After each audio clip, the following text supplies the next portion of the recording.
నమస్తే welcome to our channel నేను సౌజన్య ఆంధ్రప్రదేశ్ లో రిజల్ట్స్ కి సంబంధించి కొన్ని సర్వేస్ వస్తున్నాయి అంటే ప్రీ కౌంటింగ్ సంబంధించి సర్వేస్ వచ్చింది అందులో ఎన్డీటీ సర్వే ఒకటి మనం చూసుకున్నట్లయితే ఖచ్చితంగా కూటమే గెలిచేటువంటి అవకాశం ఉంది 108 సీట్ల కంటే ఎక్కువ వచ్చేటువంటి అవకాశం ఉంది అన్నట్టుగా మనకు తెలుస్తుంది సో దాని సర్వే గురించి కనుక మనం చూసుకున్నట్లయితే ఈ సర్వే 2023లో జరిగిన ఎన్నికలు ఏవైతే ఉందో కర్ణాటక ఎన్నికల్లో 120 సీట్లు ఎక్కువ గెలుస్తుంది కాంగ్రెస్ అని చెప్పడం జరిగింది సో 130 సీట్లు వచ్చాయి సో అలాగే తెలంగాణలో జరిగిన ఎన్నికల్లో చూసుకుంటే 64 సీట్లు వచ్చేటువంటి అవకాశం ఉంది కాంగ్రెస్ కన్నారు 65 సీట్లు వచ్చాయి సో ఇలా వాళ్ళు ఇంతకుముందు చేసినటువంటి సర్వేల్లో చూసుకుంటే అన్ని నిజమయ్యేటువంటి మరి ఏపీ ఎన్నికల రిజల్ట్స్ కి సంబంధించి కూడా ఎన్డీటీ ఒక సర్వే ఇచ్చింది ఈ అంశానికి సంబంధించి మనకి ఎన్నో విషయాలను షేర్ చేసుకోవడానికి ఈరోజు మనతో పాటు ఉన్నారు సీనియర్ జర్నలిస్ట్ దుర్గా కుమార్ గారు ఉన్నారు వారితో మాట్లాడదాం నమస్తే అండి నమస్కారం మా సౌజన్య మన వీక్షకులు కూడా నమస్కారం సో ఏపీ రిజల్ట్ సంబంధించి ఎన్డీటీ సర్వే రిలీజ్ చేయడం జరిగింది సో అది ఆల్రెడీ ఇంతకుముందు మనం చెప్పుకున్నట్టు కర్ణాటక అలాగే తెలంగాణ ఎలక్షన్ సంబంధించి వాళ్ళు చెప్పిన దానికంటే ఎక్కువే వచ్చాయి అక్కడ కూడా 15 సీట్ల దాకా వచ్చింది సో అది జరిగింది అనమాట సో అలాగే ఏపీ ఎన్నికలకు సంబంధించి కూడా ఇక్కడ TDP alliance will not lose even 1 seat to 108 అలాగే 88% of YSRCP ministers lose elections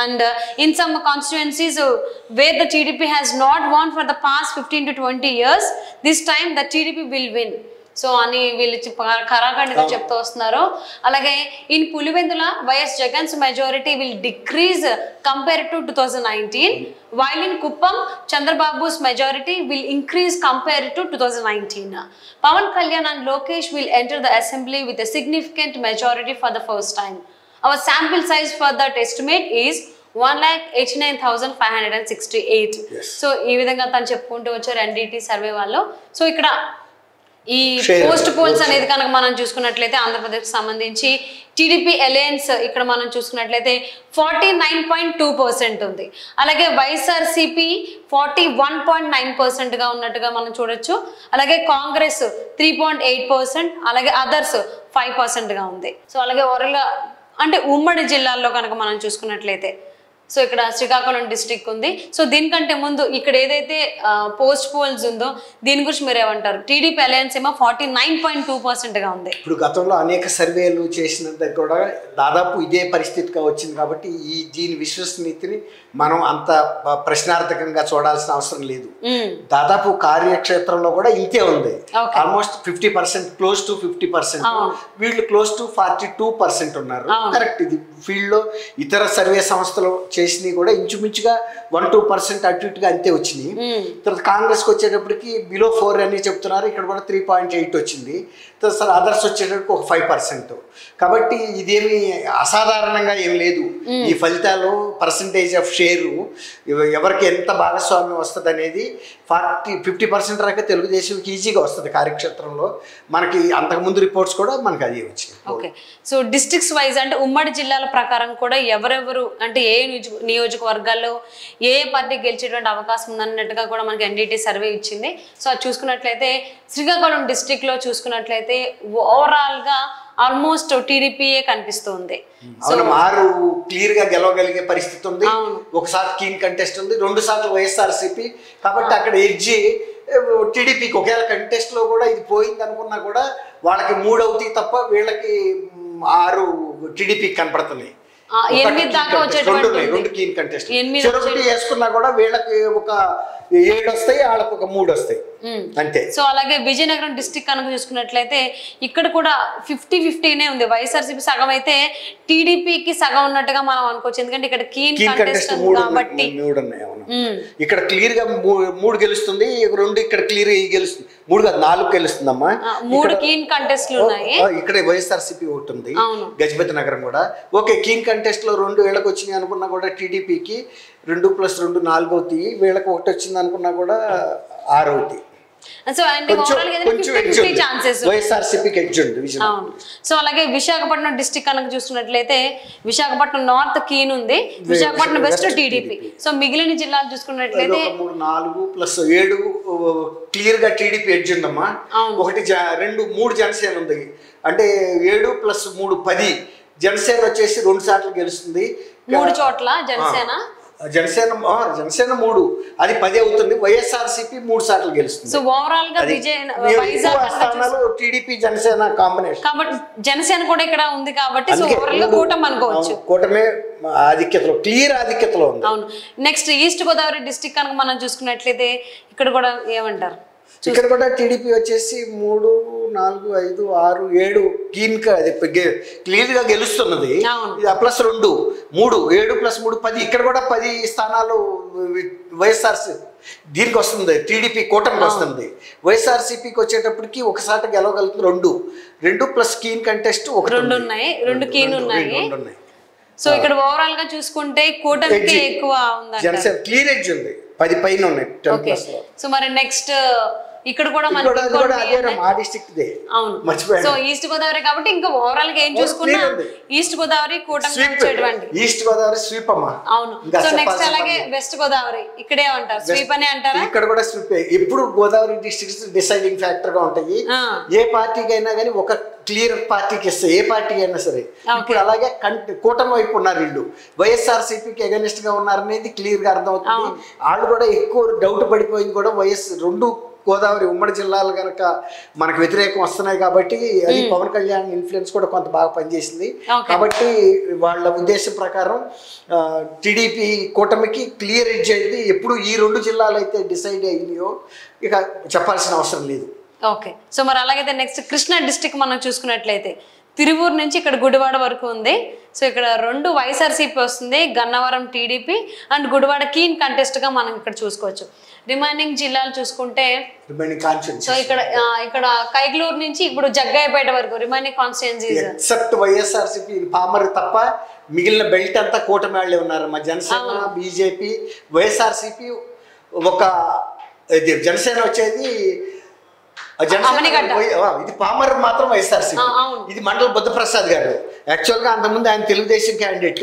ఇప్పుడు జనసేనకి ఆ టికెట్ వెళ్ళటం వల్ల వాళ్ళకు కూడా సరైన క్యాండిడేట్ లేక అవనగడ్డలో మండల బుద్ధప్రసాద్ గారిని జనసేన క్యాండిడేట్ గా పెట్టుకున్నారు. ఆయన ఆ పార్టీలో చేరాడు, డిప్యూటీ స్పీకర్ గా చేశాడు. ఆయన చాలా డెఫినెట్ విన్నింగ్ సీట్ అది కూడా. Sweep east west Krishna. గుంటూరుకు వచ్చేటప్పుడు కూడా మనకి క్లియర్ గా కనబడుతుంది, ఇక్కడ కూడా స్వీపే. ఇక్కడ జనసేన ఇంకోటి మధ్యలో ఉంది, ఎక్కడమ్మది అంతకుముందు స్పీకర్ గా నాదెండ్ల భాస్కర్ గారు అబ్బాయి, ఆయన ఇప్పటి నుంచో ఈ సీట్ మీద దృష్టి పెట్టున్నాడు. ఆయన ఈజీ గెలుస్తాడు. ఇప్పుడు కీన్ కంటెస్ట్ వచ్చేటప్పటికి పెద్ద కొరపాడు ఒకటి అండ్ బాపట్ల ఒకటి కీన్ కంటెస్ట్ లో ఉన్నాయి అంతే. కాబట్టి కీన్ కంటెస్ట్ ఇక్కడ ఒకటి ఉందమ్మా, నర్సరావుపేట అనుకోండమ్మా. అంటే నర్సరావుపేట కీన్ కంటెస్ట్ ఉన్నాయి. నర్సరావుపేట కూడా టీడీపీకి ఎడ్జ్ ఉంటుంది, అక్కడ కూటమికే ఉంటుంది ఎవరు చేసినా కూడా. కాబట్టి అక్కడ కూడా గెలవగలిగే పరిస్థితి ఉంటుంది. ఎక్కువ ఏంటంటే అక్కడ ఈయన ఉన్నాడు కదా, మన కొత్తగా మన ఎంపీకి కంటెస్ట్ చేస్తే చంద్రశేఖర్ గారే పెద్ద బలం. నర్సరావుపేట పెమ్మసాని గారు. ఇప్పుడు నర్సరావుపేట వచ్చేటప్పటికి గుంటూరు జిల్లాలో ఎప్పుడైతే పెమ్మసాని చంద్రశేఖర్ గారు పోటీ చేస్తున్నాడో, తర్వాత నర్సరావుపేట నుంచి ఏమో కృష్ణదేవరాయలు గారు పోటీ చేస్తున్నారు. ఇద్దరు కూడా చాలా బలమైన అభ్యర్థులు. దాని వల్ల కూడా మొత్తం జిల్లా వ్యాప్తంగా కూడా ప్రభావం చూపించింది. ఎప్పుడైతే ఈ 2 లోక్సభ స్థానాల నుంచి గట్టి క్యాండిడేట్లు టీడీపీ తరపున ఉన్నారో అది కూటమికి బలం పెంచింది. జనసేన క్యాండిడేట్లు కానీ ఇతర బీజేపీ క్యాండిడేట్లు కానీ కొంచెం ఊపు వచ్చింది. ఓకే. సో మన నెక్స్ట్ డిస్ట్రిక్ట్ కనుక మనం చూసుకున్నట్లయితే అంటే గురజాల మాచర్ల కూడా ఉంది గుంటూరులోనే. అవి 2 కూడా హాట్ కాన్స్టిట్యుయెన్సీస్. ఇక్కడ ఆయన శ్రీనివాసరావు గారు ఉన్నాడు టీడీపీ గురజాలకి. మాచర్లలో కూడా మొన్న పిన్నెల్లి ఇతను రామకృష్ణారెడ్డి చేసిన అకృత్యాలని చూశారు కదా మాచర్లో, దాంతో కూడా వ్యతిరేకత వచ్చింది అక్కడ. సో నెక్స్ట్ ప్రకాశం డిస్ట్రిక్ట్ కనుక చూసుకున్నట్లయితే ఓవరాల్ గా ఎక్కువ ఎల్లో కలరే కనిపిస్తుంది. వైఎస్ఆర్సీపీ 2 సార్లు ఉందమ్మా, మిగిలిన 3 కీన్ కంటెస్ట్ లో ఉన్నాయి. ఫస్ట్ టైం ప్రకాశం జిల్లాలో కూడా మళ్ళీ మొన్న ఎలక్షన్ తర్వాత ఇంత బాగా పికప్ అవటం అనేది చాలా గొప్ప విషయం. ఈ నెల్లూరు అండ్ ప్రకాశం జిల్లాలో గతంలో వైఎస్ఆర్సీపీ బాగా బలంగా చూపించింది, కానీ అక్కడే మళ్ళీ అదే పరిస్థితిలో పడిపోయింది. అక్కడ టీడీపీ బలం విపరీతంగా పెరిగింది నెల్లూరు జిల్లా అండ్ ప్రకాశం జిల్లాలో. అది సో నెక్స్ట్ నెల్లూరు కనుక చూసుకున్నట్లయితే ఇక్కడ కావలి నుంచి ఉదయగిరి దాకా ఉంది. ఇక్కడ ఈ 10 నియోజకవర్గాలు చూసుకుంటే నెల్లూరు ఉమ్మడి జిల్లాకు సంబంధించి ఇక్కడ కూడా ఎల్లో కలర్ ఎక్కువ కనిపిస్తుంది. కీన్ ఒక 3 చోట్ల ఉంది. 5 క్లియర్ గా గెలుస్తున్నారు, వీళ్ళు 2 గెలుస్తున్నారు వైఎస్ఆర్సీపీ వాళ్ళు. ఈ కీన్ కంటెస్ట్ 3 సార్లు ఉంది.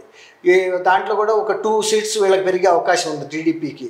అంటే 2, 5, 6, 7 దాకా వస్తుంది. వైఎస్ఆర్సీపీకి 3 వస్తుంది. సో ఇక్కడ కూడా ఓవరాల్ గా టీడీపీ వచ్చేటువంటి అవకాశం ఉంది.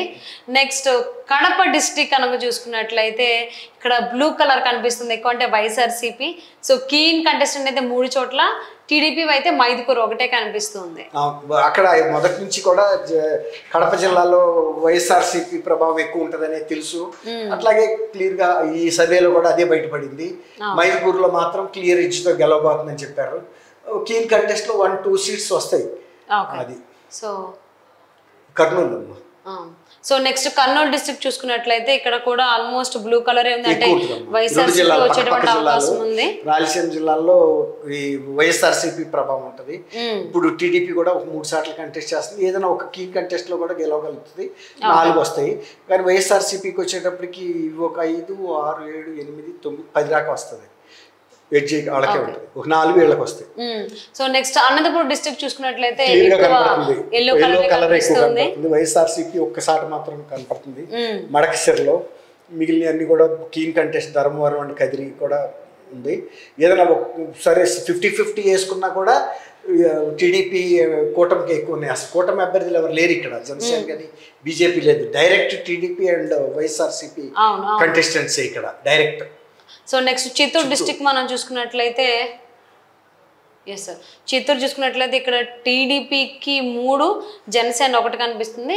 ఇంకొక 3 ఇక్కడ ఉన్నాయి టీడీపీకి సంబంధించి. చిత్తూరు జిల్లాలో కూడా స్విప్ కింద లెక్క ఎట్లాంటి ఒక 3 చూపిస్తుంది కదా, అక్కడ ఒక 3, 6, జనసేన 7, 6, జనసేన 7, మొత్తం 13, 14లో 7 కనపడుతుంది 50%. తర్వాత మళ్ళీ కీన్ కంటెస్ట్లు ఉన్నాయి, అందులో కూడా వస్తాయి. కాబట్టి ఎడ్జ్ అయితే తెలుగుదేశం కూటమికే వస్తుంది కరెక్ట్. ఓకే, అది. సో ఇక్కడ ఓవరాల్ గా expected MLA seats party wise చూసుకున్నట్లయితే వైఎస్ఆర్సీపీకి 49 నుంచి 63 వచ్చేటువంటి అవకాశం ఉంది. అండ్ టీడీపీ అలయన్స్ వచ్చి 108 నుంచి 126 గా కనిపిస్తుంది. అండ్ అదర్స్ అలాగే 1 రావచ్చు, లేదా అది కూడా లేకుండా ఉండొచ్చు అన్నట్టుగా మనం చూడొచ్చు. And expected seats each party wise. So alliance ప్రకారం చూసుకున్నట్లయితే వీడు తీసుకుంటే ఎలియన్స్లో టీడీపీ 90 నుంచి 104 వచ్చేటువంటి అవకాశం ఉంది. జనసేనకి 14 నుంచి 17, అలాగే బీజేపీ చూసుకుంటే 2 నుంచి 4 వచ్చేటువంటి అవకాశం ఉన్నట్లుగా మనం చూడొచ్చు. సో అలాగే ఎక్స్పెక్టెడ్ ఎంపీ సీట్స్ చూసుకుంటే వైఎస్ఆర్సీపీకి 5 నుంచి 8 వచ్చేటువంటి అవకాశం ఉంది. అలాగే టీడీపీ అలయన్స్ అయితే 17 నుంచి 20 వచ్చేటువంటి అవకాశం ఉన్నట్లుగా మనం ఈ సర్వేలో చూసుకోవచ్చు. సో ఏదైతే ఈ సర్వే ఉందో ఎన్డీటీ సర్వే, సో ఓవరాల్గా ఏదైనా కానీ టీడీపీ అలయన్సే క్లియర్ మెజారిటీతో వస్తుంది కదమ్మా. ఇప్పుడు తను ఒంటరిగానే 104 స్థానాలు మాక్సిమం తెచ్చుకోగలుగుతుంది. ఈవెన్ 100 అనుకున్నా కూడా బ్రహ్మాండమైన 1 సైడెడ్. ఈవెన్ 90 అన్నా కానీ 88 మనకి మ్యాజిక్ ఫిగర్ అక్కడికి దాటి వెళ్ళిపోతుంది. 100 దగ్గరికి ఆగినన్నా కూడా మ్యాజిక్ ఫిగర్ దాటి వెళ్ళిపోయింది. కాబట్టి వీళ్ళు ఒక 14 నుంచి 17 కాబట్టి 120 రాక టీడీపీ అలయన్స్ వస్తుంది. ఇది పక్కా. ఇంకా నేను అనుకోవటం ఇక్కడ ఇది మాక్సిమం 60 అయితే దాటుదమ్మా వైఎస్ఆర్సీపీ. నా పర్సనల్ సర్వే మనం వితరాటిని కూడా అబ్జర్వ్ చేసినాం, బిలో 60 మాత్రమే ఉంటుంది. అది పరిస్థితి. తర్వాత బీజేపీకి 2 to 4 అన్నారు, అంతే ఉంటుంది. అవును. సో ఇక్కడ చూసుకుంటే TDP alliance 17 to 20 MP seats లో కూడా ఇక్కడ 1-2 వీళ్ళకి పెరుగుతే కానీ తగ్గదమ్మా. వీళ్ళకి ఇక్కడ మాక్సిమం 7 నేను అనుకోవటం అంతే. 8 అయినా సింగిలే, 8, 7 దగ్గర ఉంటారు. వీళ్ళు 21, 22 రాక రావచ్చు. ఓకే. సో ఓవరాల్ గా ఎన్డీటీ సర్వే అనేది అంటే పోస్ట్ పోల్స్ కనుక మనం చూసుకున్నట్లయితే టీడీపీ అలయన్స్ కి ఎక్కువ అవకాశం ఉన్నట్లుగా చెప్తుంది. మరి ఏం జరుగుతుంది? సేమ్ అంటే ఎలక్షన్స్ ముందు, పోలింగ్ కు ముందు ఏదైతే సర్వేస్ వచ్చాయో సేమ్ అదే చెప్తూ వచ్చింది. సో ఏం జరుగుతుందనే చూద్దామండి రిజల్ట్స్ వచ్చేంత వరకు కూడా. Thank you so much Durga Kumar. Thank you.